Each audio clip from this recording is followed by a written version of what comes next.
ដល់កន្លែងមួយទៀតហ្នឹងទូសិស្សរបស់យើងក៏បានមកផ្ទះអ៊ំប្រុសម្នាក់ហើយដល់ពេលមកដល់ហ្នឹងអ៊ំគាត់ក៏បានចាក់ទឹកយកដំណាប់អីឲ្យទូសិស្សរបស់យើងញ៉ាំអីចឹងទៅហើយអ៊ំប្រុសម្នាក់ហ្នឹងក៏និយាយថារៀបការចូលគ្រួសារតកូលលៀងហ្នឹងពិតជាតម្រូវអីផ្ដេសផ្ដាស់ច្រើនចឹងណាវាមិនមែនជាតម្រូវការទូទៅទេតែវាដូចជាការធ្វើបានតែម្ដងនិយាយគ្នាចុះឡើងហ្នឹងទៅទូសិស្សរបស់យើងក៏បានយកថង់ប្រាក់ទៅឲ្យអ៊ំប្រុសម្នាក់ហ្នឹងហើយអ៊ំប្រុសម្នាក់ហ្នឹងដំបូងគាត់យកឲ្យថាច្រើនអីចឹងណាតែទូសិស្សរបស់យើងក៏ថាយកទៅទោះបីជាជំងឺរបស់កូនស្រីរបស់អ៊ំហ្នឹងទៅជាក៏ប៉ុន្មានប៉ុន្តែត្រូវការថ្នាំផ្សេងដើម្បីបន្តព្យាបាលអីចឹងបន្តទៀតហើយអ៊ំប្រុសហ្នឹងក៏បាននិយាយថាទូសិស្សរបស់យើងបានមើលថែគ្រួសារគាត់ហ្នឹងមួយឆ្នាំជាងទៅហើយនៅឲ្យលុយទៀតចឹងវាច្រើនពេកអីចឹងណាតែទូសិស្សរបស់យើងនៅតែថាឲ្យគាត់យកទៅយ៉ាងណាក៏គាត់ជាដៃគូរកស៊ីចាស់របស់គ្រួសារទូសីដែរហើយលោកអ៊ំហ្នឹងក៏គាត់ទទួលយករួចហើយគាត់ក៏បានទៅរៀបចំផើងការរបស់គាត់បន្តទៀតនៅពេលដែលគាត់រកក្រោកឡើងមកវិញហ្នឹងក៏ស្រាប់តែចុចរកេះនៅពេលហ្នឹងទូសីរបស់យើងក៏បានជួយទៅគ្រាគាត់ចឹងណាហើយក៏បានសួរថាផើងការហ្នឹងត្រូវយកទៅណាមែនហើយអ៊ំប្រុសហ្នឹងក៏បាននិយាយថាផើងការហ្នឹងយកទៅវិហារខាងនោះបន្តិចទេតែក៏ទូសីនិយាយថាអត់អីទេអញ្ចឹងហ៎ ចាំឲ្យនាងជួយយកទៅជំនួសចឹងក៏បានដែរកាត់មកដល់វិហារបួងសួងមួយទៀតទូសិស្សរបស់យើងបានចូលមកដល់ហើយក៏បានដាក់ផើងផ្កានៅលើតុនឹងរួចក៏ស្រាប់តែងាកទៅចាប់អារម្មណ៍ជាមួយនឹងរូបសំណាកទេវតានៅក្នុងវិហារហ្នឹងហើយពេលហ្នឹងដែរទូសិស្សរបស់យើងក៏បានកលេចទៅឃើញរូបសំណាកទេវតានៅក្នុងវិហារហ្នឹងក៏បាននិយាយថារូបសំណាកទេវតាគួរតែមានរូបសម្រស់ស្រស់ស្អាតចឹងណាមិនបានទេវតាមួយនេះមុខមាត់ដូចអ្នកកំចាត់បិសាចចឹងដល់ហើយក៏វាឃើញផ្លាកឈ្មោះហ្នឹងក៏ឃើញថាទេវតាហ្នឹងគឺជាទេវតាដែលកំចាត់ភាពអាក្រក់អីផ្សេងហ្នឹងទៅដល់ឃើញចឹងហើយជួនសិស្សរបស់យើងក៏បានចាប់ផ្ដើមនិយាយរឿងក្នុងចិត្តប្រាប់ទេវតាថាកុសលលាវហ្នឹងបានធ្វើបាបនាងរហូតមកហើយថែមទាំងបង្ខំនាងឲ្យមកបួងសួងឲ្យទៅជឿសឹកទៀតហើយទូសិស្សរបស់យើងក៏បានដាក់ទំនាយឲ្យលាវឆឹងទៅប្រគល់អត់មានក្តារអត់មានស្រីកំណានចិត្តអីផ្សេងឲ្យជ្រុះសក់ជ្រុះអីនិយាយរួមទៅដាក់ទំនាយមកកប់ដែរកំពុងតែបួងសួងសមាជចិត្តសុកហ្នឹងក៏នឹកឃើញសម្ដីដែលយូលុនិយាយទូស័យរបស់យើងក៏បាននិយាយថាយូលុនិយាយហ្នឹងក៏ត្រូវដែរពេលហ្នឹងម្ដាយទូស័យឈឺហើយពុករបស់ទូស័យហ្នឹងគឺពិតជាចង់បានតាមនឹងមែនហើយគ្រួសារទូស័យមានលុយអាចទិញតាមនឹងបានប៉ុន្តែគ្រួសារលាវអត់ព្រមដោះដូរជាមួយនឹងលុយទេបែរជាត្រូវឲ្យនាងមករៀបការដើម្បីយកថ្នាំហ្នឹងទៅវិញហើយកំពុងតែរអ៊ូរទាំសុកហ្នឹងចាប់តែលឺសលេងគោះទ្វារបន្ទាប់មកទូស័យរបស់យើងក៏បានទៅរកសលេងនោះហើយមួយវិញទៀតទូរបស់យើងគឺបាននៅក្នុងបន្ទប់នឹងជាមួយគ្នាស្ដាប់ឮនៅអ្វីដែលទូស័យរបស់យើងនិយាយទាំងអស់នៅពេលដែលទូស័យរបស់យើងកំពុងតែដើរមកហ្នឹងទូរបស់យើងក៏ចាប់ផ្ដើមបដូរទីតាំងរបស់ខ្លួនហើយក៏និយាយឡើងដើម្បីបំបែកការចាប់អារម្មណ៍របស់ទូស័យផងដែរទូស័យរបស់យើងពេលឮសលេងហ្នឹងក៏បានប្រវែខ្លួនដើរមកវិញនៅពេលដែលដើរមកវិញហ្នឹងក៏ឃើញជើងរបស់ទូផរបស់យើងពេលហ្នឹងដែរទូស័យរបស់យើងបានដើរហើយក៏ថែមទាំងកាន់កធបការនឹងដៃទៀតហើយទូស័យរបស់យើងក៏បាននិយាយថាបើសិនជាទូផរបស់យើងហ្នឹងជាទេវតានឹងមែនអញ្ចឹងចង់ជួយទូស័យបែបណាពេលហ្នឹងដែរទូផរបស់យើងក៏ដើរចេញមកបន្ទាប់ហើយទូស័យរបស់យើងក៏បានគប់ផ្កាមកកធបហ្នឹងទៅហើយក៏និយាយថាទូផហ៊ានណាហ៊ានបន្លំខ្លួនធ្វើជាម្ចាស់ទឹកម្ចាស់ដីអញ្ចឹងទៅថាជាទេវតាអញ្ចឹងណាហើយទូផរបស់យើងអត់ខ្វល់ទេបានធ្វើជារាប់ដៃរាប់ជើងដូចគុណគូទុះទាអញ្ចឹងថាឪពុកក្មេកបើទូស័យធ្វើការនៅណាជាណានាជាណាណីអញ្ចឹងទៅហើយទូស័យក៏និយាយថាមើលតាមរូបរាងហ្នឹងតើទូផរបស់យើងហ្នឹងពិតជារូបតំណាងរូបសំណាកហ្នឹងមែនក៏អីព្រោះបើតាមមើលរូបទៅវាអត់ត្រូវគ្នាអញ្ចឹងណាហើយទូផក៏បាននិយាយថាមិនបានវាតម្លៃមនុស្សទៅតបកខែអញ្ចឹងហើយទូផនៅតែនិយាយថាខ្លួនអាចជួយទូស័យអីចឹងទៅតែទូស័យត្រូវតែឲ្យជាកបាសជាអីចឹងដោះដូរជាមួយនឹងថ្នូរនៃការជួយនឹងទូស័យអត់បានជាមួយនឹងការនិយាយស្ដីរបស់ទូផហ្នឹងក៏បានទាញកថបការហ្នឹងគប់ទូផដេញគប់ពេញហ្នឹងទៅហើយពេលហ្នឹងដែរទូផរបស់យើងនិយាយថាថ្នមតិចទៅខ្លួនជាស្រីមិនក៏ឆ្នះម៉េះអីចឹងណាហើយទូស័យរបស់យើងក៏និយាយថាមនុស្សដែលហ៊ានប្រឡំខ្លួនធ្វើជាទេវតាហ្នឹងមកហ៊ានថាឲ្យនាងអញ្ចឹងអី និយាយព្រមទាំងអូសដៃទូផលរបស់យើងទៅថាទៅសាលាស្រុកមិនទៅច្រើនទេហើយទូផលយើងបានទីមទូស្អីមកវិញហើយក៏និយាយថាថ្ងៃចិត្តលើកយ៉ាងសាលាស្រុកបានទេទូស្អីរបស់យើងខ្ជិលរវល់ជាមួយច្រើនក៏និយាយថាចាត់ទុកថ្ងៃហ្នឹងថ្ងៃសំណាងរបស់ទូផលទៅឲ្យទូសិតមុនដើរចេញទៅកាត់មកដល់កន្លែងមួយទៀតទូផលរបស់យើងបានបើកទ្វារចូលទៅបន្ទប់មួយហើយក៏បាននិយាយទៅដៃស្ដាំមកខ្លួនថាមិនបានឲ្យវាយគេឲ្យត្រឡប់ឲ្យបាន2 3ម៉ោងដើម្បីខ្លួនបានសម្រាប់តែបែរជារំខានដល់គេទៅវិញថងនឹងដែរយើងក៏អត់ដឹងថាទូផលគេធ្វើនឹងដើម្បី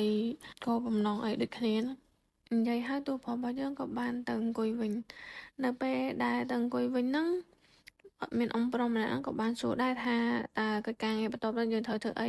ពេលហ្នឹងដែរទូផលរៀបនឹងផឹកទឹកហ្នឹងអាលើកដៃមកហ្នឹងក៏ឃើញទៅតបការនៅក្នុងដៃអាវរបស់ខ្លួនហើយក៏ញញឹមបន្តមកទៀតទូផលក៏បាននិយាយថាយើងត្រូវកំដរព្រះនាងទៅគ្រួសារតកូលលាវទាំងដែលផ្នែកហ្នឹងកំពុងតែមើលទៅតបការមិនដឹងថាគិតអីខ្លះទេកាត់មកដល់កន្លែងមួយទៀតហ្នឹងពេលហ្នឹងលូឆឹងកំពុងទៅកាន់សំបុត្រមួយដើរយ៉ាងលឿនតម្លៃទៅបន្ទប់របស់ខ្លួនដើម្បីទៅមើលសំបុត្រហ្នឹងចឹងណាតែអត្ថន័យនៅក្នុងសំបុត្រហ្នឹងគឺជាអត្ថន័យស្នេហាដែលព្រះនាងបានផ្ញើមកឲ្យលូឆឹងពេលអានសំបុត្រហ្នឹងចប់លូឆឹងក៏បាននឹកមកទៅដល់រូបសម្រស់របស់យូចិនថាឥឡូវនាងប្រែប្រួលយ៉ាងណាសួនផ្កាខាងក្រៅផ្ទះទៅវិញនិយាយគ្នារួចហើយអស់ហើយហ្នឹងទូស្រីក៏បានក្រោកហើយនិយាយថាខ្លួនធ្វើការមួយថ្ងៃហើយចុកចកេះអីចឹងណាចង់ហាត់ប្រាណហើយក៏លើកដុំថ្មឲ្យទៅយូរលូកមួយហើយខ្លួនក៏កាន់មួយដើម្បីហាត់ប្រាណពេលហ្នឹងដែរទូស្រីក៏ចាប់ផ្ដើមនិយាយថារស់នៅសួនខាងក្រោយហ្នឹងវាអត់មានអីមិនល្អទេអត់មានអ្នកមករំខានហើយមានយូរលូកនៅជាមួយហើយមានស្រីដែលជាស្រីហ្នឹងនៅជាមួយទៀតពេលទៅនេះអាចហាត់ប្រាណឬមកក៏ធ្វើការអីផ្សេងចឹងទៅស្រីរបស់យើងក៏បាននិយាយទៀតថាសកម្មភាពទាំងអស់ហ្នឹងវាមិនគួរឲ្យពិបាកក្នុងការទ្រាំទ្រនោះទេទូស្រីរបស់យើងក៏និយាយថាដូចលាវឆឹងចឹងទោះបីជានាងមិនចូលចិត្តលាវឆឹងក៏ពិតមែនប៉ុន្តែនាងយល់ពីលាវឆឹងហើយយូលោកក៏បាននិយាយថាយល់តែត្រូវយល់អីពីលាវឆឹងហ្នឹងទៅទូស្រីរបស់យើងក៏បាននិយាយថាលាវឆឹងគឺបានខិតខំប្រឹងប្រែងរៀនសូត្រអស់រយៈពេលជាច្រើនឆ្នាំហើយដើម្បីប្រឡងចូលជាមន្ត្រីនិងជាមោទនភាពទៅដល់គ្រួសារលាវផងដែរយូលោកក៏បាននិយាយថាបើសិនជាលាវឆឹងល្អយ៉ាងហ្នឹងទូស្រីរបស់យើងប្រកាសជា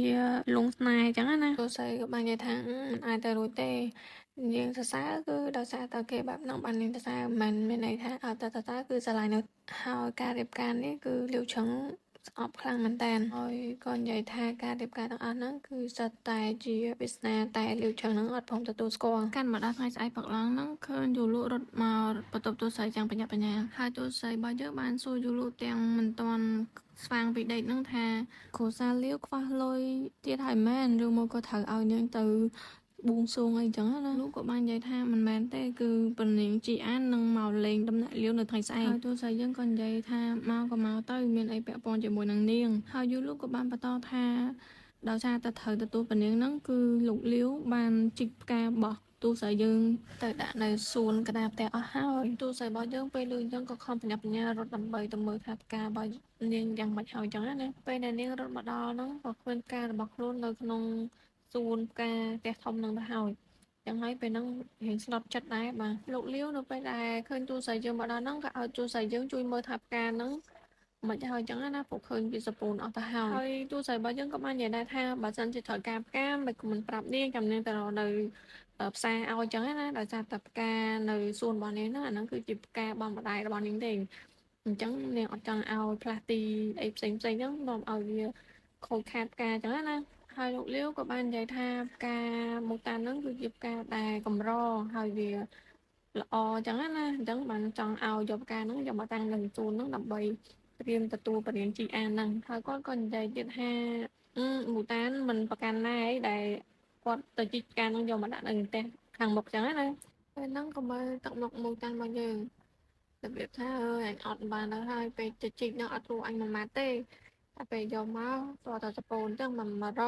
បន្ទាប់ពីស្ដាប់ទាំងធម្មចិត្តនឹងហើយមូតានរបស់យើងក៏បានដើរទៅមើលផ្កាទាំងអស់ហ្នឹងដើម្បីមើលដីមើលអីត្រូវធ្វើមិនអីមិនដើម្បីឲ្យអាចឲ្យផ្កាហ្នឹងវារស់ឡើងវិញចឹងណាពេលហ្នឹងដែរលោក លាននឹងនៅតែបន្តនិយាយទៀតថាស្អែកនឹងមិនមែនភ្ញៀវមកតែប៉ុណ្ណេះម្នាក់ទេហើយនៅមានតួប្រុសរបស់យើងដែលជាអ្នកតំណាងខាងការមានន័យថានឹងដូចរហស្សនាមគេដាក់ឲ្យអញ្ចឹងណា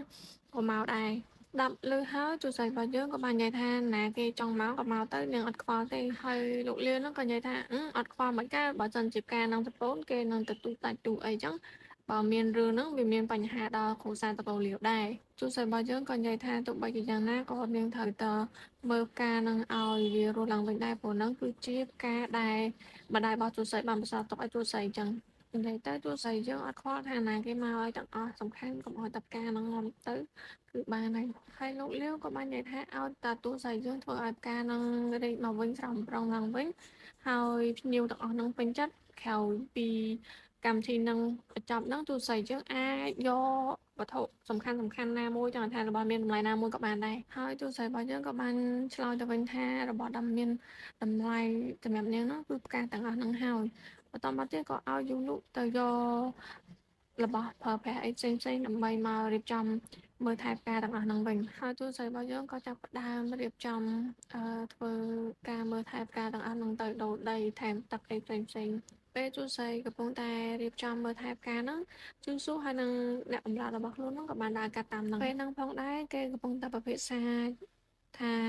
របស់អីភេសជ្ជៈអីផ្សេងតែប៉នាងអត់ចូលចិត្តអត់អីចឹងហើយអ្នកបម្រើប្រុសហ្នឹងក៏បានសរសើរទៅថាទូស័យពិតជាខំប្រឹងប្រែងសម្រាប់កម្មវិធីនៅថ្ងៃស្អែកអីចឹងទៅតែជូស៊ូវិញបែរជានិយាយថាក្នុងនាមទូស័យជាប្រពន្ធអ្នកមានមុខមានមាត់ប៉ុណ្ណឹងដែរបែរជាធ្វើឲ្យខ្លួនឯងសមិទ្ធសមោសិតដីសិតអីចឹងណាវាអត់ស្របសមហើយជូស៊ូក៏បានឲ្យអ្នកបម្រើទៅយកភេសជ្ជៈដែលបានធ្វើហើយតែប៉នាងផឹកអត់កើតណាយកមកឲ្យអ្នកដែលបានធ្វើកិច្ចការងារនៅសួនច្បារហ្នឹងទៅហើយរឿងរបស់យើងភាគ1ក៏បានចប់ត្រឹមតែប៉ុណ្ណេះចាំមើលថា